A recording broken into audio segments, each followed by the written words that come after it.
Today we've been having a lot of questions in the community how to play a 4-eye technique. A lot of high schools love having their defensive end as a 4-eye. So if what a 4-eye is, if Jeremy's a right tackle, so you know what I mean, if you're looking at Jeremy this way as a defensive end, normally we go out as a 5 technique on a lot of systems, right? But a 4-eye technique means not 4 head up, 4-eye, 4-eye inside, so you see the inside shoulder of the tackle. Now, here's the big thing about 4-eye. A lot of guys think that they need to have their inside foot back to the ball, but the difference is when you enter a 4-eye, that's not what we do. We want to have our man foot and man hand down. And what our man foot and man hand is the guy we're keying. So if I'm playing a 4-eye and my visual key is Jeremy, that means my man hand and man foot is right here because it's attacking Jeremy. So when I go in my stance, I need to line up on his shoulder, inside, man hand, man foot down. So when I take my first step, it's attacking Jeremy. If I had it the other way around, my first step would look like this. Who am I attacking? Absolutely nobody.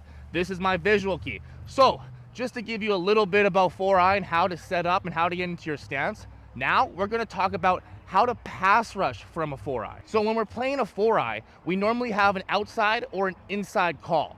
So in a pass rush, if I get an outside call and I get into my stance right here and I have C-gap contain, man, does that suck, right? You already put it in a disadvantage to lose a rep. But here's how we do it. We still need to explode off into our visual key. So if Jeremy takes one set, boom. So this is where Jeremy is trying to get onto us in a pass rush. So we're getting head on. It sucks, I know, but this is what we gotta do. After our first step, we need to look if he's a high hand or a low hand puncher. Jeremy, pick what you want to be. Okay, I'm gonna go high hand. High hand. So Jeremy's gonna go high hand. On the second step, you need to make sure that you're pushing off of this second step so you can go out on your third. Right, guys? So if I'm here and my first step's here, this second step needs to make the move now and then get outside. I see a lot of guys just trying to do this. When they take one step down to hit, they try to take this big step over here, but I'm doing nothing. And then his next step is here. I still can't make a move, and I'm still in a bad position to beat Jeremy. So what we got to do is still take our first 2 steps to attack our man. 1, 2, then we need to make our move on our third, and then go outside. Jeremy, when you are playing against a 4-eye defensive lineman and they're pass rushing, what do you think? Because you know you don't know if he has the inside rush or outside rush. So when he takes his first step, what are you thinking? So a lot of the times, like I'll just go 4-eye. You guys are usually playing a 3 down front. So immediately I have this man in front of me. So I have to take away the inside if he's a 4-eye, because that is the quickest way to the quarterback. So I am, boom, taking 1 post step down. So now I am at a position where I can defend inside and outside. So if you guys can see me, I'm right in the middle of Nick. So here, boom. Now it's basically a one-on-one. So I decide that I want Nick to go outside because I have no help inside.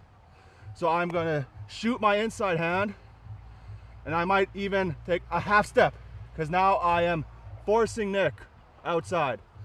So boom, here. So when Jeremy gets in this position, this is crucial about not stepping sideways and crossing over my feet, because Jeremy hit me like this, I'm destroyed, right? So what we talked about is first get our first initial step. Jeremy will go head up on me. Then he wants to fight inside, outside. So the second step is still attacking Jeremy. If he's a low hand shooter, we're attacking low. And then our third step is upfield, right? So what Jeremy wants us to do is we'll go through step by step again, down, set, hit, boom. And then hit is take this extra step and get out of place. So Jeremy, what can you do? I can wash him out. I can lock on and just stay here, see? Or if I know he's all power and he's leaning very much, boom, see? It's 3 things. Exactly. So when you get in here, what do I preach in my book and everything is you need to attack, right? Attack your visual key. Shoulders and hips are always attacking your offensive lineman. So Jeremy, what I mean by that is when I'm attacking, boom, shoulders are attacking. Next step is everything's attacking still, right? Third step, everything's attacking when I'm moving. What the biggest thing, the mistake you 4-eyes do is just try to get out there. Just like this, right? Boom. And they get washed all the way out. Now, let's just say you have the inside rush. Finally, I'm lined up in a good position just to attack my B gap. Exact same thing, you need to attack, shoulders, hips square to what you were attacking. So 4-eye, Jeremy's tackle inside, right? Man foot, man hand down. Now instead of attacking 1, Jeremy take a step, 2, and then attacking outside, I'm making my move on my second step. So it's gonna be boom, boom. So I'm attacking that B gap, I'm gaining ground, right? So when you're a 4-eye and you're attacking inside, man, go to work, make your move, right?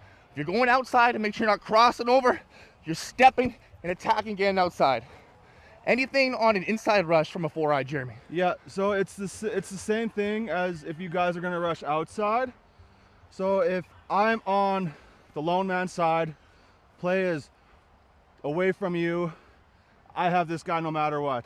So if we go down set hut, so boom, boom, he's inside, I still gotta go in. So now I'm at a disadvantage, so I have to adjust.